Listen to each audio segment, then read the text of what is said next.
this was different. It was more like, especially growing up in England, like conversations around race is like the first thing you have to do is argue that racism exists. And if that's the first thing you have to do in a conversation, you're not going to get very far.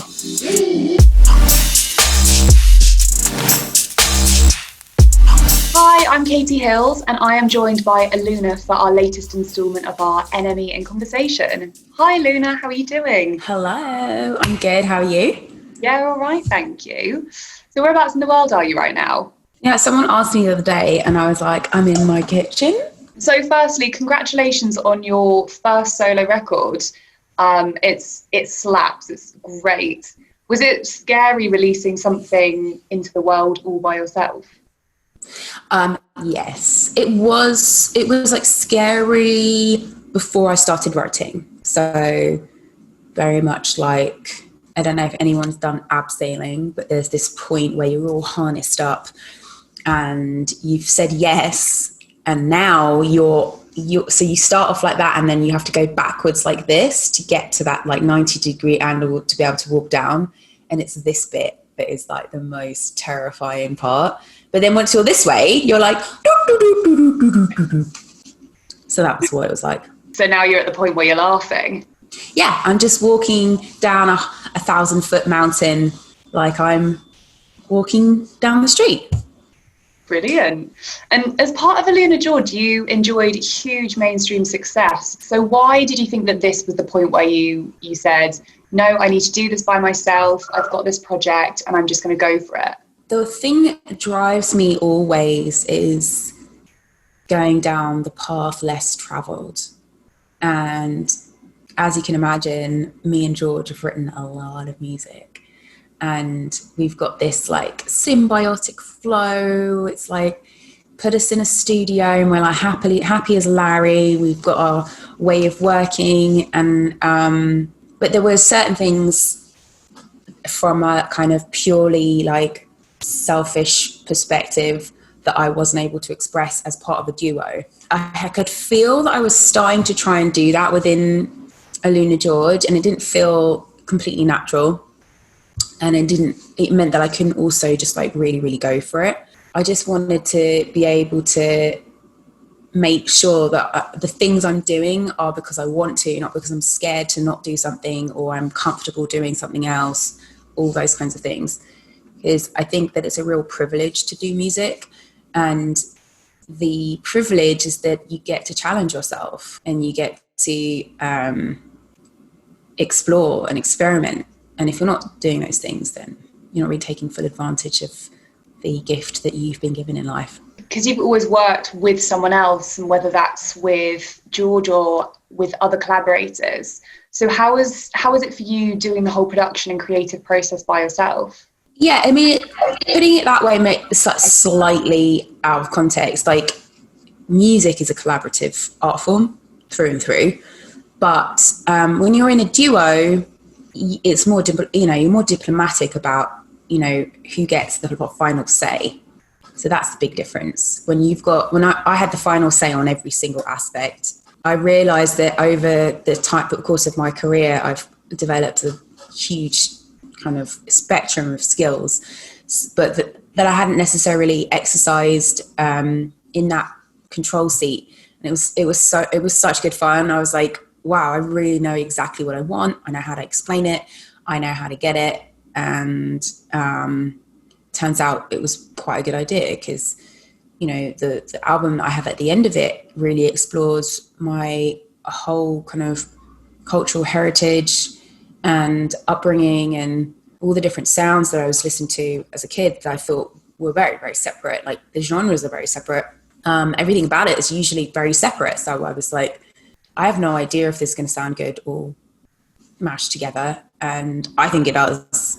And I think that's something that I found really striking when I was listening to it, is how genre blending it is, and how you've managed to weave everything from like tropical house to like touches of indie and like real euphoric dance beats all together. And it's something that's becoming a bit more common, but for a Black woman, it's not something that you see that often. And I feel like that message is coming through in the album as a whole.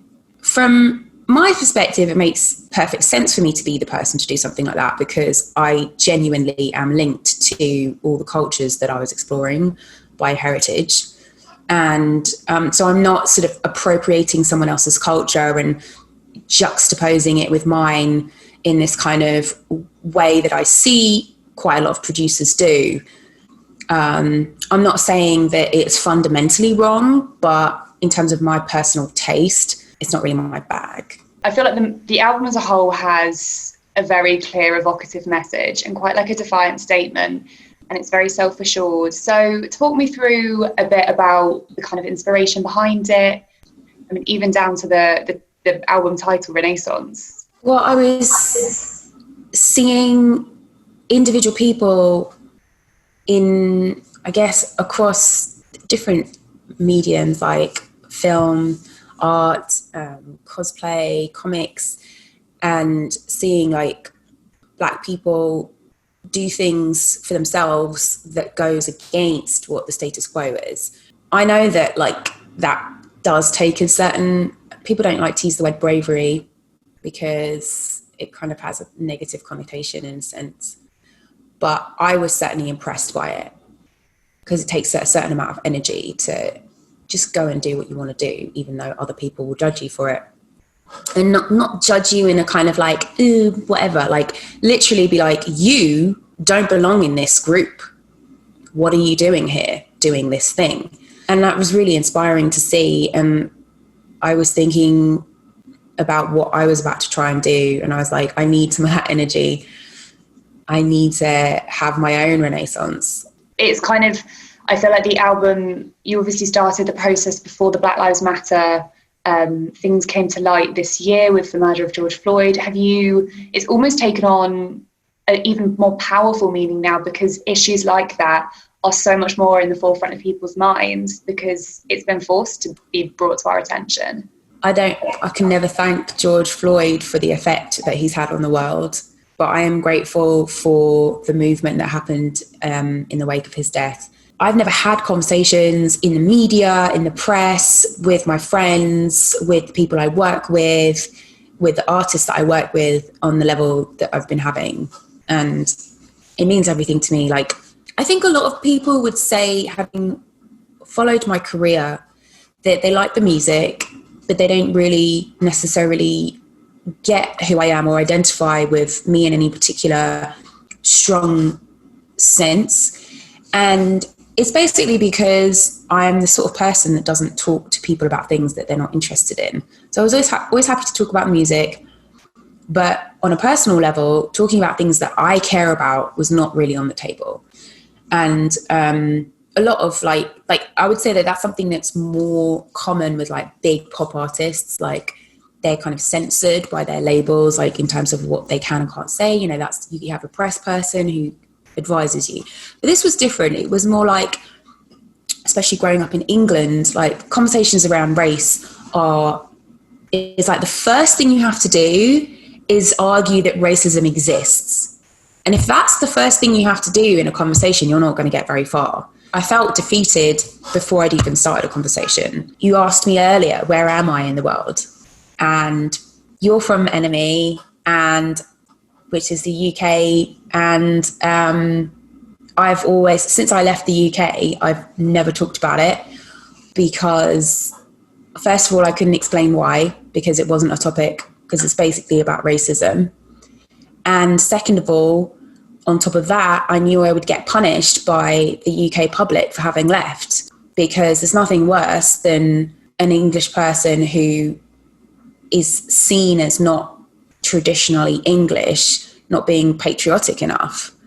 So being able to talk about all of these things is everything to my career. Like, I'm obviously so grateful to have been making the music that I've made, but to be a real person in public that has opinions and that is honest about how she feels is like everything. Like, if I was to be able to pinpoint a high point in my career, it's right now. Like, every person that interviews me and asks me questions about how I really feel about racism within the music industry, sexism, and how we can improve it and and things like that. Like, I've never been asked those questions before in my whole life. You know, no one would ever have said, like, why did you leave the UK with an open mind?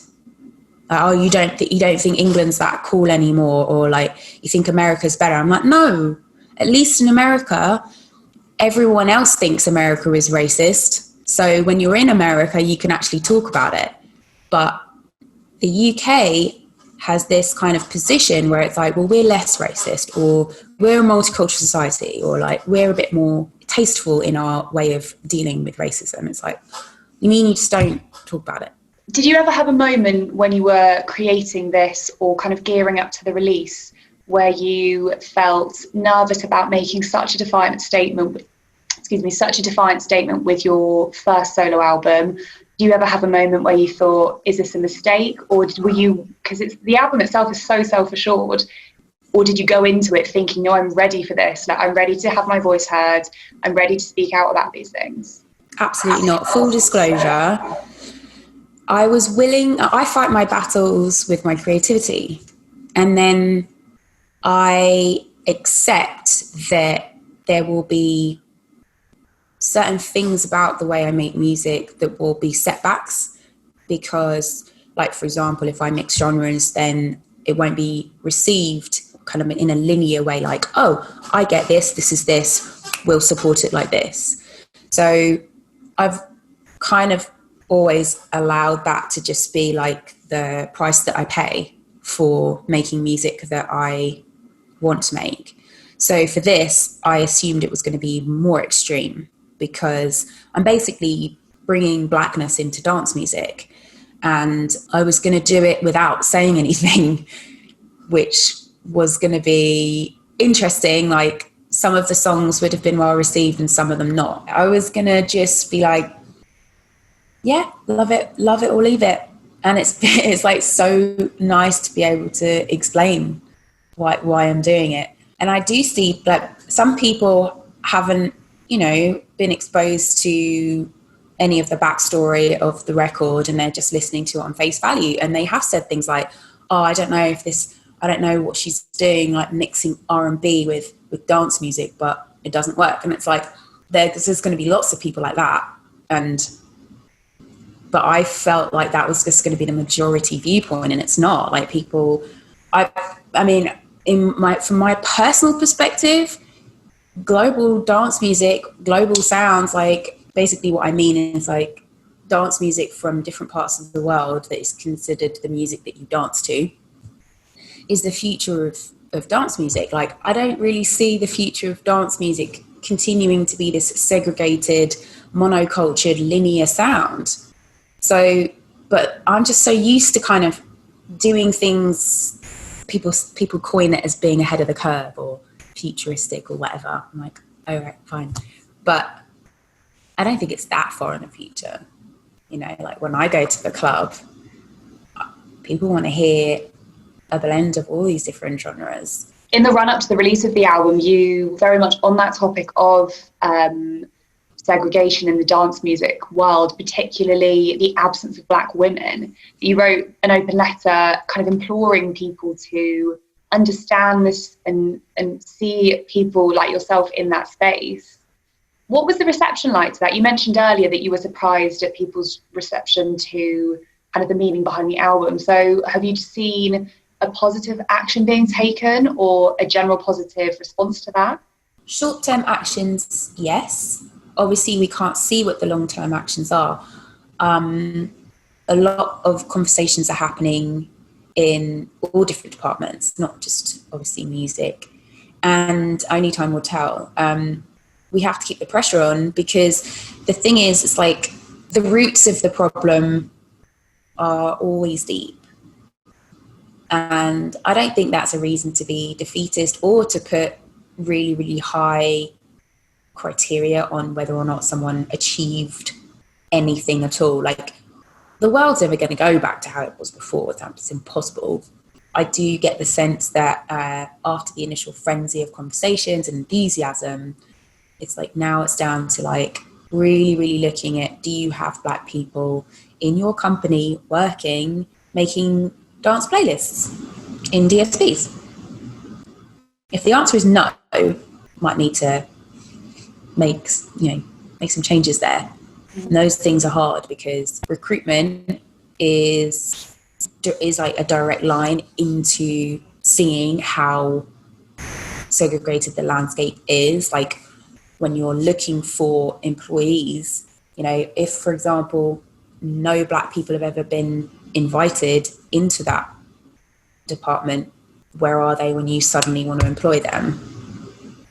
So this is the issue. Like, I'm working on so many different levels with so many different groups. It's like, where do we need to start? Like, one of the places that I realized that we need to start is showing and celebrating the Black women who are in positions of power, to show other young Black women that what's possible. One of the real standout tracks on the album, I feel that it really captures a lot of what you just said, is Get Paid, where you collaborate with Princess Nokia and Jada Kingdom.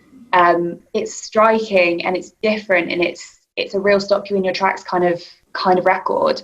And I love the message of, well, whether I'm expected to be here, whether I'm welcomed here, I'm going to place myself in this space. And as women, this is what we deserve to earn. This is what we deserve to be respected for. And I feel like that really captures a lot of what you just said in terms of what more needs to be done in sort of the dance music world and the music world more generally. Yeah, I mean, that song covers so many areas. Like, lyrically, it's covering the challenge, or the need for an anthem for Black women and women of colour to climb inside their own heads and celebrate that they're worthy of being paid correctly, because there can be a lot of negativity left over from being told that you're worthless. All of a sudden someone might turn around and be like, I think you're worth more than this, here's some money. And there's this initial, like, you must be mad. So you need that kind of positivity inside your own mind. And that's why I made an album like that. You work with some pretty impressive names on this album in terms of collaborators. So we've got everyone from SG Lewis, Kate Renada, and we've already mentioned a couple, Princess Nokia and Jada Kingdom. What was the thinking process in terms of you sort of selecting, for want of a better word, of collaborators to work with on this? Because you clearly had such a strong vision of what you wanted the album to sound like and what you wanted to convey. I don't know, I can hear someone's work and they can play me nothing that is related to what I'm trying to do, but because I know how to work with an engineer, I can kind of help. Production is divided between engineering and producing, right?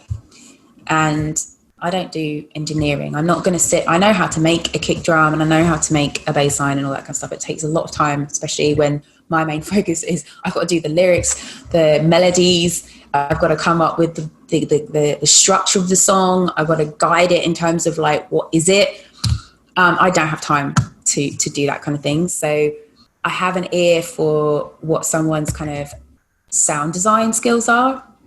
And so that's kind of often how I choose who to work with. So I was like working with hip hop producers and getting them to make Afrobeat. I was working with, I was like flipping the script on them quite often. And they were just like, you want me to do what now? I'm like, it's okay, you got this. If I've worked with someone before, that really helps, because then I know whether or not their ego is capable of handling being told what to do by a Black woman, which is not everyone, especially to the extent that I instruct, because it's like, I knew that this was another level for people. Like, doing a collaboration is one thing, but if you're making my music, like, you have to listen carefully and do what I say. I think that it's such, because you have obviously like the big names, and then also, I mean, vocalists like Jada Kingdom and Rema, who are slightly lesser known voices. But what is most striking is that it kind of just expands the whole sonic palette of the album, and really seems to capture and feel the flow of what you're kind of trying to do with it. Do you think that's fair to say? Yeah, I thought carefully about what each individual featured artist could bring to the table. And in that sense, that was really, really the opposite. Like, that was hands off. That was like, you are free to, I know you're going to, like, with Rema, like, we looked at so many different guys and I was listening to all their lyrics and I was like, I need someone who loves a strong woman and is respectful and doesn't need to be lazy and resort to the cliched kind of sexploitation of women that like works so well in music. I don't know why it does. Like, people love to do it. And I'm like, right, but is it just because it's harder to speak respectfully about a woman? Is that why? I don't know. With Rema, I was like, go do you, honey, you know. And with Jada and Princess Nakia, like, I knew the same thing. I knew Princess Nakia was gonna tell the story from, because like she's such a strong woman, and I didn't have to explain anything to either Jada or not Princess Nakia. As if the album didn't have enough layers, and it's beautifully layered. You also became a mother during the process of recording and releasing. So how did having your daughter and kind of taking on the added role of mother to your belt, how did it change your perspective, or did it change your perspective and your attitude towards music? I guess I can't explain exactly what or how I did it, but I did see it coming. I was like, one, this is the most terrifying thing to do at this point in time. I was like for about a day, I was like, oh, that's the end of my career then. Cool. How should we wrap this up? And I was like, oh, this kid is gonna kill me if she ever finds out that that's what went down. Because I promised myself, like, I believe in the ability to choose, and you get to choose what type of good mom you want to be. I want to be the type of good mom that shows my kid that putting everything you have into creating something in this world that you're proud of is a great idea. And I was like, well, one of the things I'm going to have to embrace if I'm going to do this is the idea of not being the perfect anything. So I'm not going to be the perfect artist. I'm not going to be the perfect mom. It has been the best thing ever, because I'm going to be able to show her that, first of all, something beautiful can be made out of our cultural heritage. You know, being of mixed heritage is an interesting kind of minefield of confusion. And she's going to be even more confused than I am. But I want to show her with this record that there is harmony that can come out of so many worlds colliding. I guess I'm an expert in it because I am a person. I'm a whole person. I'm one person, and I'm made up of all these different things. So it is possible. And now that you've got your first solo record out into the world, what is coming next? Is it the end of AlunaGeorge, or is there kind of more to be expected from the solo or the duo stuff? Well, the thing is, me and George have songs already. So, and we were just on a hiatus. So it really depends on what everyone wants to do next. I don't think it'll be long before new music is out, but I'm not sure whether, like, how I'm going to navigate both bands, as it were. But yeah, AlunaGeorge is still in existence. And, I really miss him. I miss working with him. Aluna, it's been so lovely to chat with you and hear about all of the thoughts and all the intricacies that went into your gorgeous album. I absolutely adore it, and I'm sure that most other people will as well. So thank you so much for telling Enemy all about it. My pleasure. I hope you edit this into something a bit more less ranty and more interesting.